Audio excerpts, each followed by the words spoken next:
In the past, a lot of images of China depicted gray skies, severe environmental pollution, and cities being built faster than the environment or even population could keep up with. Now, to be fair, those images didn't come from nowhere. For decades, China's rapid industrial growth came at a real environmental cost. Factories, coal power, and breakneck urbanization lifted hundreds of millions out of poverty, but they also left behind polluted air, damaged rivers, and cities that for a long time struggled to breathe. China knows this better than anyone, and that's exactly why what's happening now is worth paying attention to. In recent years, China has quietly been reshaping what modernization looks like. Not just bigger cities or faster growth, but a model that places human well-being and nature side by side. One of the core ideas behind what China calls modernization with Chinese characteristics is something known as ecological civilization, or the idea that economic development shouldn't come at the expense of clean air, green spaces, or a healthy environment. In practice, that means massive investment into renewable energy, stricter environmental regulations, and a push to bring nature back into everyday urban life, not just on the outskirts, but inside cities themselves. Under China's idea of ecological civilization, development isn't measured only in GDP or skylines. It's measured in livability, which includes how clean the air is, accessibility to nature, and having environments that support both people and wildlife. Today, the park I'm visiting is called the Yunxi Botanical Garden. This is a small but visible example of that shift. Instead of pushing nature further away, the city is pulling it back in.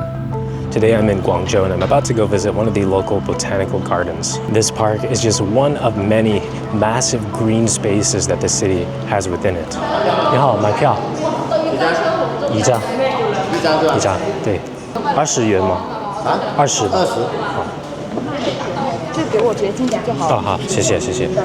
So this botanical garden looks like it has like 3 major sections. I think I'll probably start here. There's a rare plant exposition over here. The Yunxi Botanical Garden was designed by AECOM, a global infrastructure consulting and engineering firm. The goal was to create a place where conservation, education, and everyday public life could coexist in the middle of a major city. Located at the western foot of Baiyun Mountain, the garden acts as a transition zone where dense urban neighborhoods gradually give way to forest, water, and restored ecosystems. Yunxi Botanical Garden is a cornerstone initiative advancing China's national strategies for biodiversity conservation and sustainable development in Guangzhou. As a critical hub within the city's 1+3+N urban park integration framework, the garden designer's vision is to forge a comprehensive network that seamlessly integrates plant conservation, scientific research, public education, and immersive visitor experiences.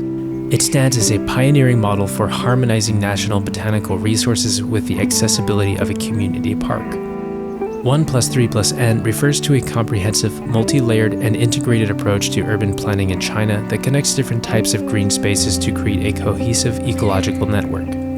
This model aims to integrate urban parks into daily life, fostering a park-city concept that addresses high-density urban challenges.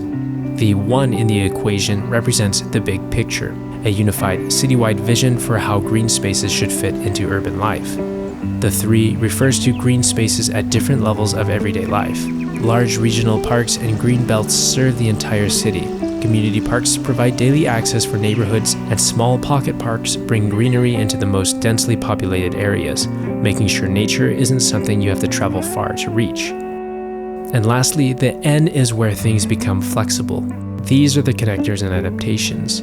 Greenways that link parks together, revitalize urban areas that add nature back into redevelopment projects, and mixed-use spaces that combine recreation, culture, and ecology to meet local needs.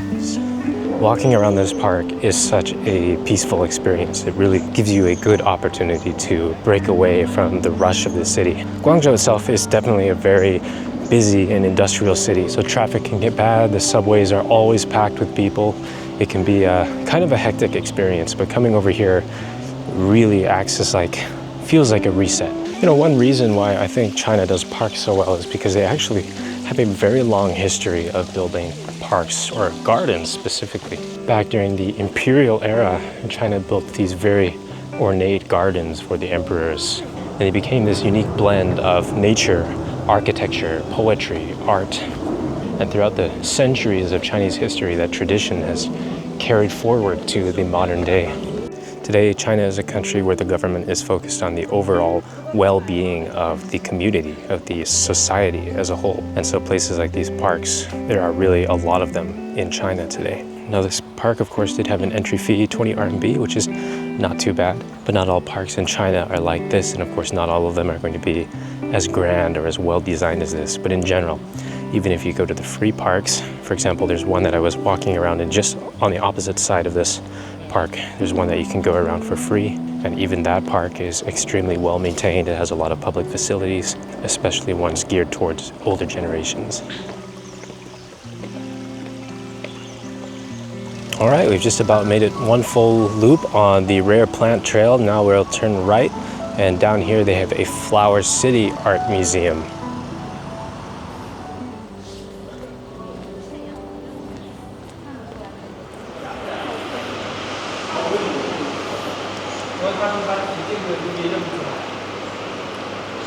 Inside of this flower museum that they have at the end, they have this fragrance exhibit. So basically they have different types of flowers. You click this and the scent will spray out of here. There's like an air current coming out.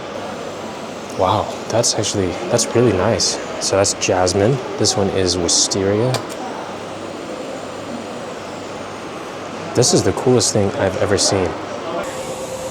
Look at this, they even have robots cleaning the park here in Guangzhou. This is how much China has advanced these days.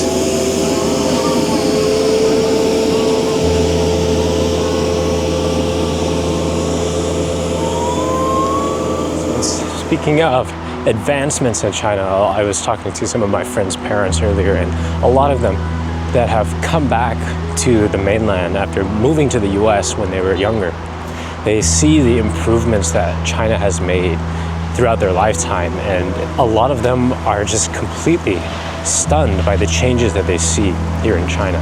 You know, in the past, our parents' generations, they had to work very hard to build a successful life.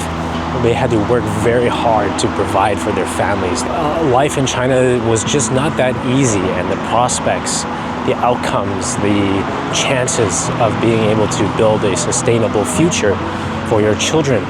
In the past, it looked better overseas, like in places like the US and Canada. So back when our parents and grandparents' generations were younger, they left China and immigrated over the US. And now it's kind of funny because you've got people like me that are sort of reverse immigrating now. Now I'm only half Chinese, so I don't really know if I count in this demographic, but a lot of us American-born Chinese are starting to reverse immigrate, or at least, you know, have a more favorable view of mainland China compared to, you know, even just 5-10 years ago.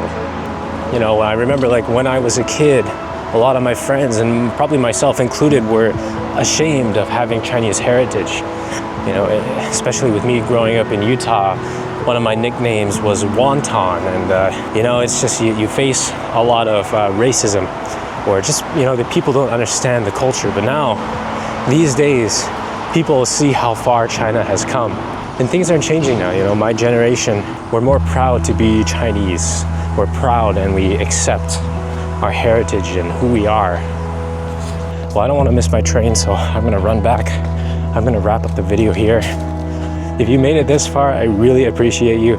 I've been trying really hard to grow my channel recently, so if you enjoyed watching the video, please help me out. Click the like and subscribe button. And with that said, I will see you in the next one.